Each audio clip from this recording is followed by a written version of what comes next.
All right, how's everybody doing? So I just want to start this off and say you're going to see these slides and they look pretty great. None of that is me.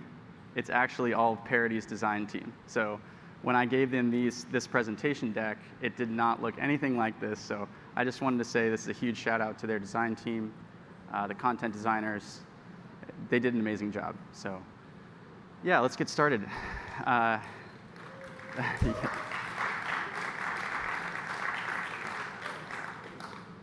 So I'm John, and I'm here from ChainSafe Systems, and I'm here to talk about guilds. And maybe you've heard of guilds. It's not a new topic. It's not something that ChainSafe developed ourselves. It's something that we borrowed, but we've kind of tried to adapt it to our needs. And so a little bit about ChainSafe. We are a research and development firm. We were founded in 2017. Mostly we're tasked with building infrastructure for some of the most prominent networks like Ethereum, Filecoin, Mina, and of course Polkadot, which is why we're here. And so we are a fully remote organization. We've been fully remote since our inception. We have a headquarters in Toronto, but we have people all over the world now. And so we're not new to this idea of being kind of disconnected, in the physical sense. And so really we miss out on that social aspect of connecting with people since we're all in different places around the world. And so additionally, with COVID impacting the way that everybody has done business in the last 2 years or so, it's been much more apparent how starved people are for that social connection and being able to reach people at that physical level that you're used to. So let's see. Yeah, so the problem here that I'm talking about is really isolation. And ChainSafe is not, like I said, it's not just us that's affected by this problem, it's all companies. And so in efforts to address this challenge of isolation, and being fully remote and missing out on that human element of camaraderie and collaboration, we've decided to kind of introduce guilds to our organization to see if that can kind of bridge this gap. Because it doesn't seem like it's going away for organizations like ours. Like I said, remote work has been in our fabric of how the company was created. And I think this presentation isn't so much about ChainSafe as it is other companies and how they can integrate guilds into their organization. And it's really about getting in touch with your people. And ChainSafe, like I said, this is nothing new, remote work. And we'll get into a little bit later, but it talks about onboarding and how you can make people feel more comfortable, joining a new organization and things like that. ChainSafe works mostly in open source software. So we're always having new contributors come in, and having those people join our organization isn't always so fluid as learning a code base, but learning a code base isn't the same as learning the people that you work with on the daily. And so guilds have simultaneously been really a company initiative, to try to help people socialize, but it's also maintaining culture and building culture in a remote work environment. And at the same time, it's about knowledge sharing. And so let's get into it. What is a guild? And so, oops, I can't go back. Oh, I can go back. And so what is a guild? Well, there's an archaic definition, and that is a group of medieval association of merchants or craftsmen, often holding considerable power and considerably cool clothing options. But we prefer the more modern definition, which is a group of people who are able to meet regularly and discuss technology or topics in general. It doesn't have to just be technology. And we discuss it regularly. And so, like I said, it's not just technology. What does that mean? Well, we also have guilds that talk about leadership. We have product guilds. We have front-end guilds. This is a guild about Polkadot. And so, it encompasses all things. But mostly it's just people getting together and talking about something. And they're like-minded individuals. So I like this quote here at the bottom of the screen underneath this corny shutter photo. But this is from a lady named Caitlin Beagle from the Filecoin Foundation. And in summary, because the text is quite small, she's really talking about the importance of learning and relearning, and she's highlighting the importance of scaling knowledge. Well, how do you scale knowledge effectively across the organization? And our answer to this is guilds. So it kind of segues nicely into why we need a guild. And it's multifaceted. There are a bunch of different reasons why you might want to incorporate a guild into your organization. And we have 4 here that we've kind of highlighted as being the most important in our minds. And so, we'll start with accelerated learning here in a second, and then we'll get into promoting company interconnectedness and continuous integration, as well as like reducing or eliminating points of failure. And so the first point, obviously, being accelerated learning. And so in a survey we conducted last year, we were asking people, kind of what they were interested in learning at ChainSafe and things that if they're not working on something now, what would they like to work on in the future? And one of the things that came up was that people didn't get a chance to work on technology that they weren't working on every single day, if that makes sense. So if someone works on, for example, I worked on the ChainBridge team. And ChainBridge is a modular blockchain bridge connecting typically EVM environments with substrate-based networks. And so because of the work on Substrate that we were doing, we had to become familiar with Substrate and the whole Polkadot ecosystem, and even projects that might be considering using ChainBridge. And so to that end, I actually feel quite fortunate to be introduced to the .sama ecosystem quite early on. But somebody else coming from, say, the Lodestar team, and Lodestar, for those of you who don't know, is an alternative client for Ethereum. And so those people may not have the exposure to the Polkadot ecosystem that I would, working on ChainBridge and working on we have something called a ChainBridge palette, for those of you who are familiar with that kind of, this nodding. It makes me feel good. Everybody knows about it. But yeah, you get the idea. Like, people might not have the opportunity and the exposure into that ecosystem. And so what do? They try to learn about it on their own and their own time. But learning about Polkadot is not the easiest thing in the world for some of us. Maybe other people can learn about it in a weekend, but in my opinion, it's quite complex. And learning about these new technologies, especially a new network, it can be quite daunting. And so really, being able to have like a group that meets weekly or monthly where you can go to them and kind of get updates on what's going on in that ecosystem. What are the major projects of that ecosystem? Who are the major people, the players in that ecosystem? What's some of the tooling that exists in that ecosystem? Like, just even looking at wallets, how does MetaMask, well, if you're coming from the world of Ethereum like I am, I'm familiar with MetaMask. I'm really familiar with MetaMask. I'm familiar with the goods and bads of MetaMask. And then, okay, well, what is Talisman? And how does the Polkadot.js, I guess if that's what they call it, the Polkadot.js extension, this is pretty good. I know there's like one developer of the Polkadot.js extension, and he's done an incredible job. But Talisman takes it a little bit further. But there's just too much to learn on your own. And so I think it's important to kind of rely on other individuals to be able to filter that information, especially smart individuals. Because when they get information, they don't just relay it, they have to filter it first. And they say, is this worthy of sharing? Because I'm putting my name behind it. I don't want to tell somebody about something that ends up being fake news, or a really poorly designed, poorly working product. So in that way, when you're surrounded by other pretty smart individuals, they filter information before it even gets to you. And that's kind of the benefit of working at an organization where they have a really strict hiring process of smart individuals. Not talking about myself, please don't misunderstand me. That's the engineers I work with. So yeah, that kind of gives an idea of how accelerated learning can help, and how guilds introduce this concept.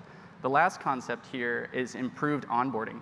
And so if you're a new hire coming to an organization, especially open source, typically your manager is like, okay, here's the code base, just clone it, walk through the README, familiarize yourself with the code base, and then start pulling out issues from the backlog, or maybe they'll be assigned to you. But it mentions in nowhere it mentions about how you can integrate into the lifeblood, the fabric of the company. You can understand the software, and you're going to understand that team that you're working on, but you don't know anybody else in the company. And at least for our company, we have about 100 or so people, and like I said, they're all over the world. Well, if my team is like 8 people, I guess the idea is over time you'll get to learn about people in the organization. But why put something up to time like that? 6 months you might know 20 people. In another 6 months you might know 40 people. Or you could just join rather, basically this internal meetup group and get thrust into this group of people where they're coming from all over the company, and you're being able to interact with a whole different type of people, not just engineers. And I'm kind of getting ahead of myself, so I'll leave that for later, but there's a variety of the audience that you're speaking with at these guilds. It's not just engineers. And so the second slide here, the second point, to like our 4 reasons that guilds are great, basically, is to promote company-wide interconnectedness. So I've touched on this a bit earlier in the fact that ChainSafe works on different networks aside from just Polkadot, Ethereum, Filecoin as well, and then of course Mina. And so it's helpful for these individuals who don't know much about Polkadot to be able to come into our world, the Polkadot world, the guild, and it helps them expand their perspectives. For example, people in the Ethereum world still think 721s and 1155s are the greatest innovation for NFTs. They don't know much. Some of them don't know much about nested NFTs. They don't know much about the remark standard. And so is that something we should kind of not educate them on, but is that something we should let them in on? I think so. And so I think that's cool to give people exposure into a world that they're not typically used to. And so let's see. Yeah, that just increases perspective. And talking about topics, not only nested NFTs, but also XCM, and then application-specific blockchains that we all know as parachains, and even like feeless transactions. Some of those topics are not things that people outside of the Polkadot ecosystem are used to, and they're certainly not used to like implementing them right now. They think it's like some distant vision, like, oh, XCM might work one day. Well, it's already working. And I think Gavin is supposed to come up after this and talk about XCM v3, which I'm extremely excited to hear about. So it's things like that you start to learn from your peers who are working on this technology every day. Jimmy Johnson was another individual from ChainSafe who was here at the event, and he spoke about Gossamer.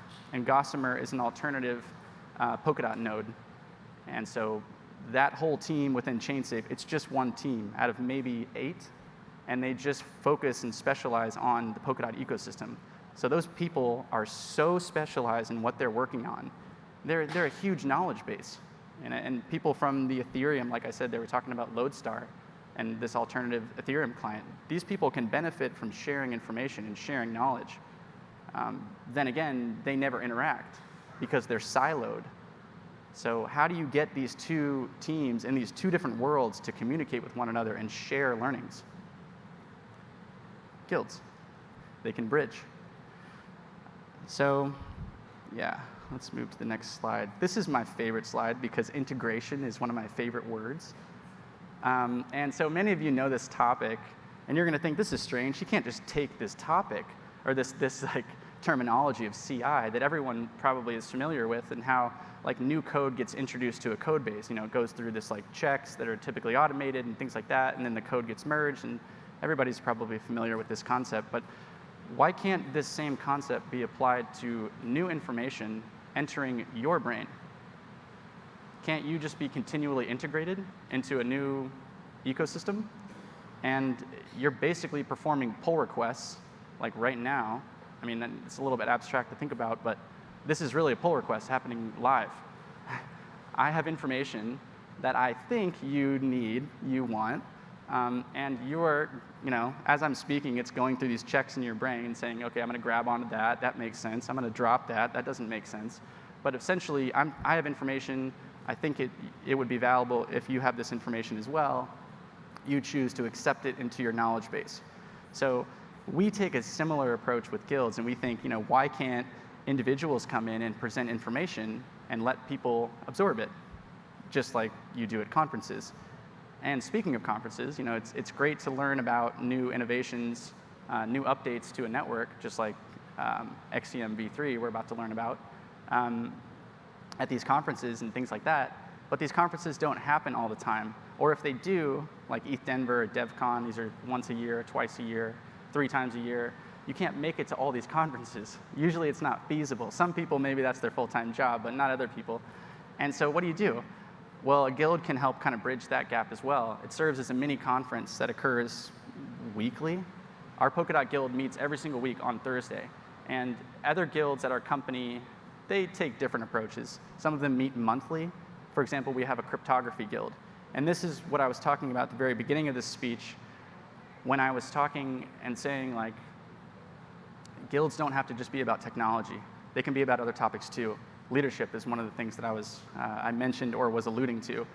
And I guess the idea is how many innovations occur in the world of leadership as compared to the world of substrate. And that's kind of the notion we're talking about, is maybe Leadership Guild doesn't need to meet every single week. How much information can be talked about? And that's an argument. I'm not going to go there, but maybe a lot. But certainly with substrate, it's evolving so fast. In my opinion, you can't stay up to speed just by yourself. You need to rely on other people, other peers.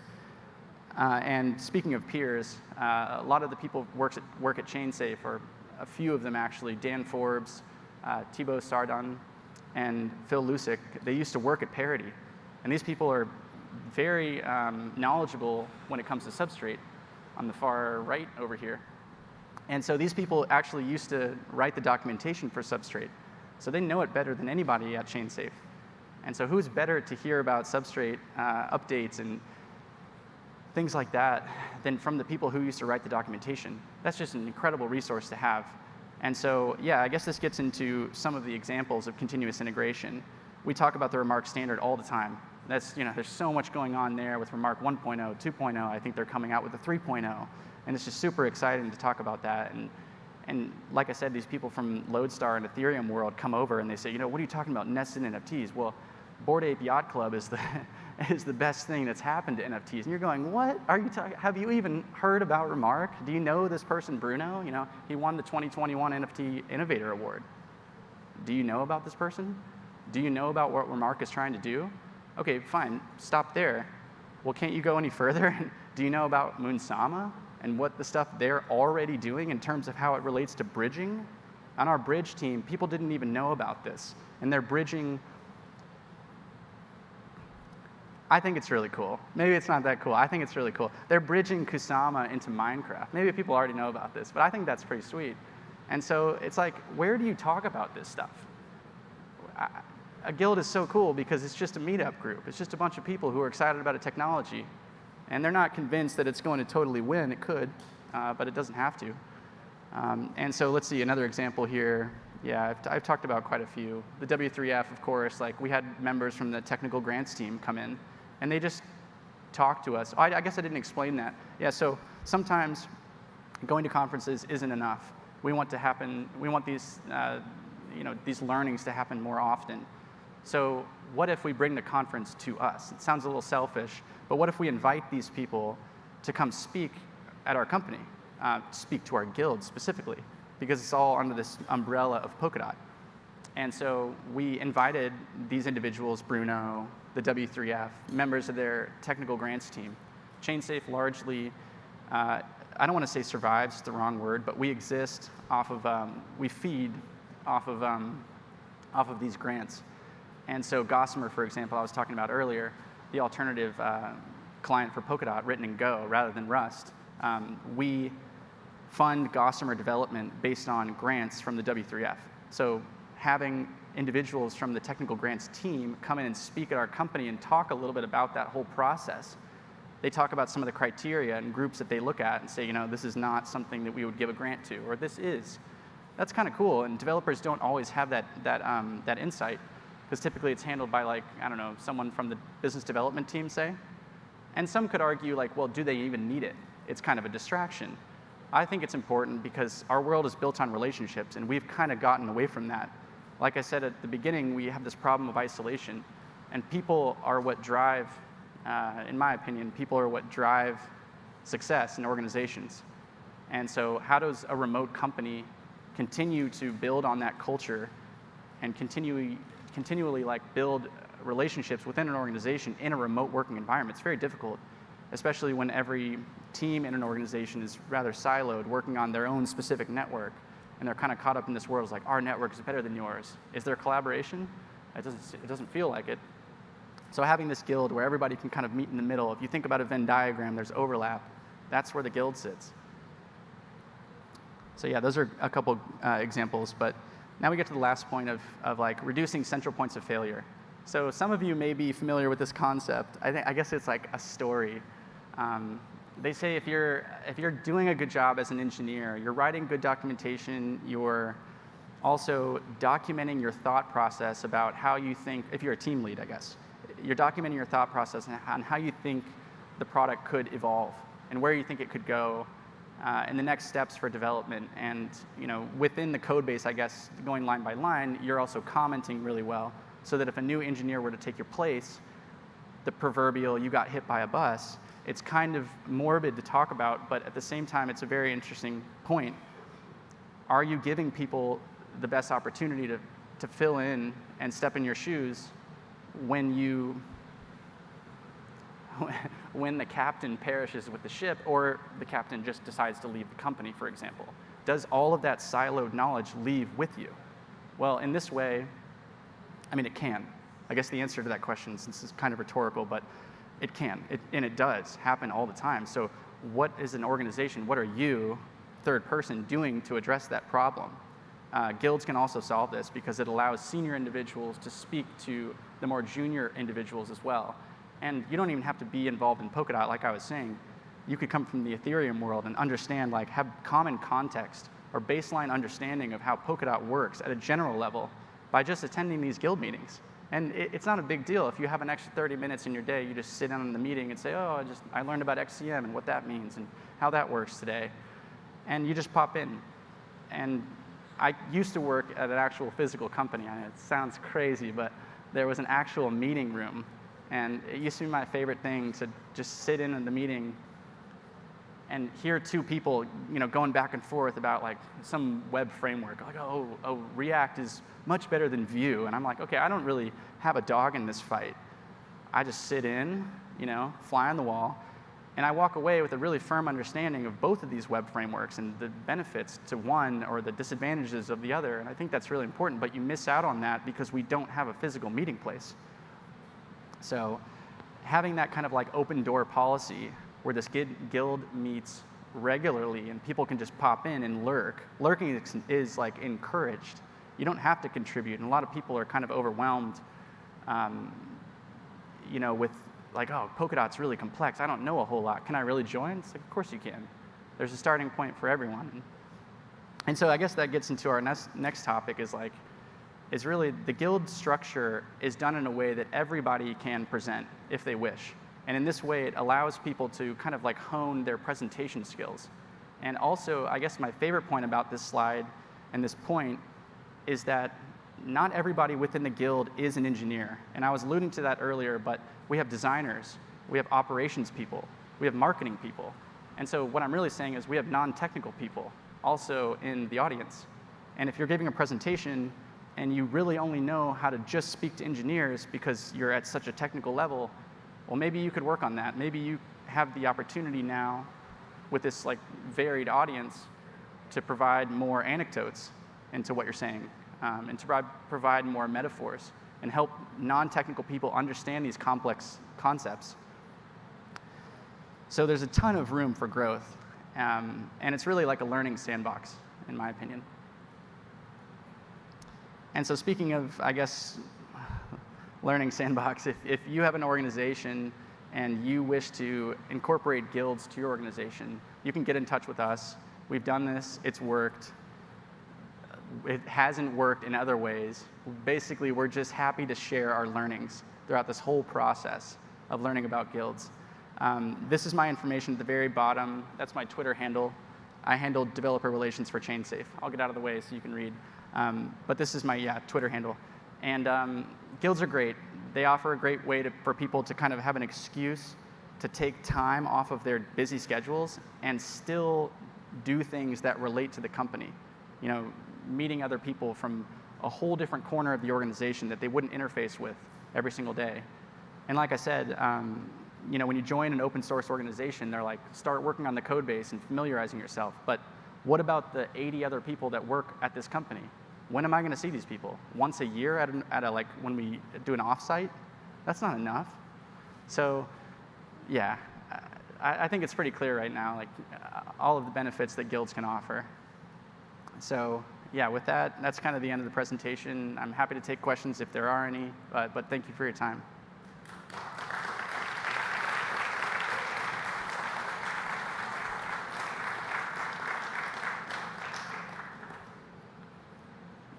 I can't see any questions. It doesn't look like there are any. No questions up. We got one in the back there. There's one. Come up to the mic, please.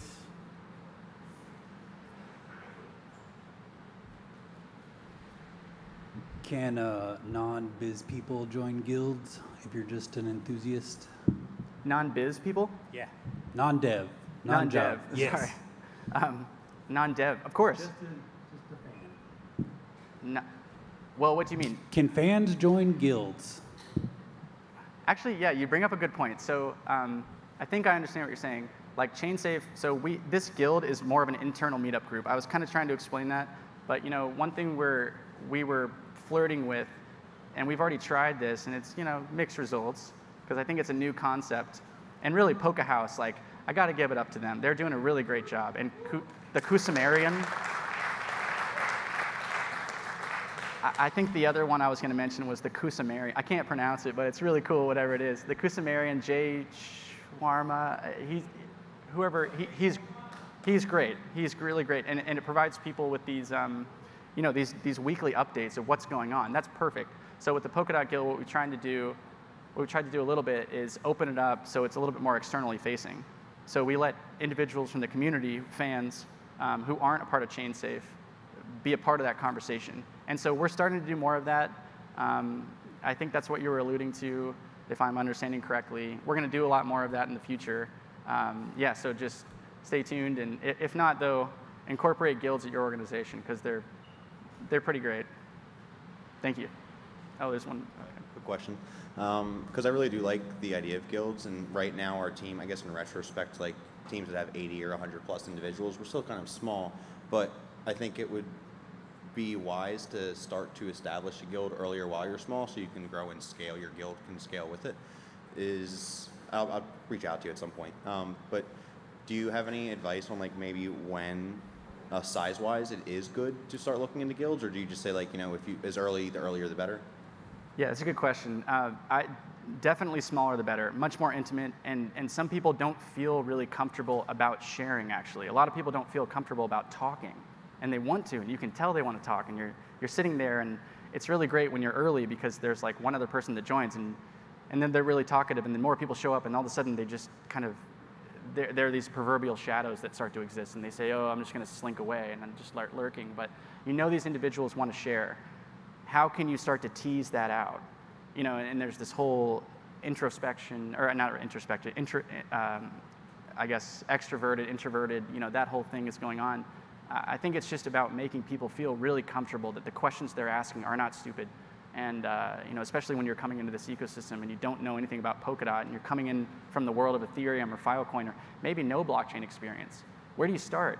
Are you going to start with the protocol engineers? I mean, that's a huge leap. So I think helping people feel comfortable and in a small, like intimate setting, I think it's way easier. But yeah, that's a good question. Thank you for your time. Thank you very much. Good work.